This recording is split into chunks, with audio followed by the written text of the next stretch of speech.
Global Typhoon, Chairman TV. Weather update. Helping homeless people. Please subscribe.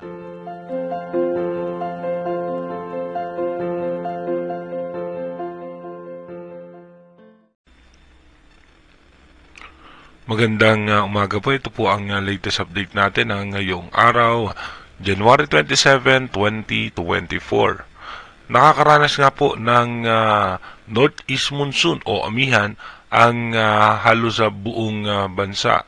Kaya asahan po natin yung malamig na simoy ng hangin at may mga tsansa po ng mga isolated rain shower dahil nga po sa mga kumpulan na kaulapan na dulot pa rin ng northeast monsoon. At meron naman po tayong low pressure area na nasa labas ng Philippine Area of Responsibility.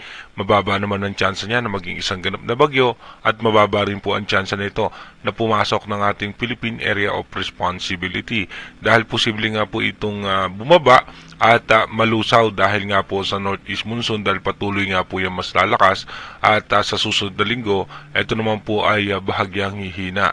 Sa ngayon nga po, ayon sa ating rain map animation, makulimlim na kaulapan ng parte ng Mindanao, ilang bahagi ng Visayas, dito po sa may parte ng Southern Luzon, Central Luzon, ay posible pong makaranas yan ng malamig na simoy ng hangin.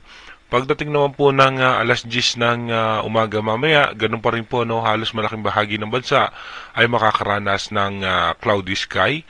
Pagdating naman po ng alas 3 ng hapon, may tsansa po ng mahina at katamtamang pagulan ng Bicol Region, ang Central Luzon, maging dito nga po sa may parte pa rin ng Mindanao at Palawan ay magiging makulimlim ang kaulapan na may mga tsansa na mga mahina at katamtamang pagulan lamang. Pagdating naman po ng alas 10 ng gabi mamaya, dito po asahan natin halos buong bansa ay posibleng makaranas ng makulimlim na kaulapan na may kasamang isolated rain shower. Dumako na nga po tayo sa ating advanced weather forecast. Dito nga po sa ating advanced weather forecast ng European Center, bukas nga po January 28, asahan nga po natin yung low pressure area ay sa labas pa rin po yan ng Philippine Area of Responsibility. Patuloy pa rin nga po bubugso ng malakas yung northeast monsoon.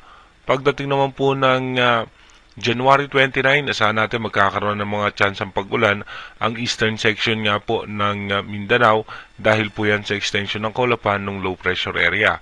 At pagdating naman po ng January 30, asahan po natin may tsansa ng mga malalakas na pag-ulan sa parte ng Visayas at ng Mindanao. Ito naman po ay kumpulan ng mga kaulapan at dito nga po ay posibleng nalusaw na yung low pressure area. Pagdating naman po ng January 31, asahan natin na may mga tsansa pa rin po ng pag-ulan sa parte ng Mindanao. At pagpasok na nga po ng unang araw ng Pebrero, unti-unti na pong gaganda ang lagay ng ating panahon. At pagdating po ng February 2, dito po mapapansin natin magkakaroon ng high pressure area sa parte ng karagatan ng Japan at posible nga po na bubugso na muli yung ating easterlies o yung mainit na hangin na nanggagaling sa dagat Pasipiko. Pagdating naman po ng February 3, may tsansa po ng mga pag-ulan sa parte pa rin ng Mindanao at pagpasok naman po ng February 4, asahan nga natin posible nga po yung easterlies na ang makaka-apekto naman sa ating bansa. By February 5, dito po asahan pa rin po natin yung easterlies ay posibleng makaapekto sa ating bansa at mapapansin natin na yung northeast monsoon ay posibleng bumugso pa rin po yan pero magkakaroon ng tail end ng cold front o yung shear line dito naman sa parte ng Taiwan.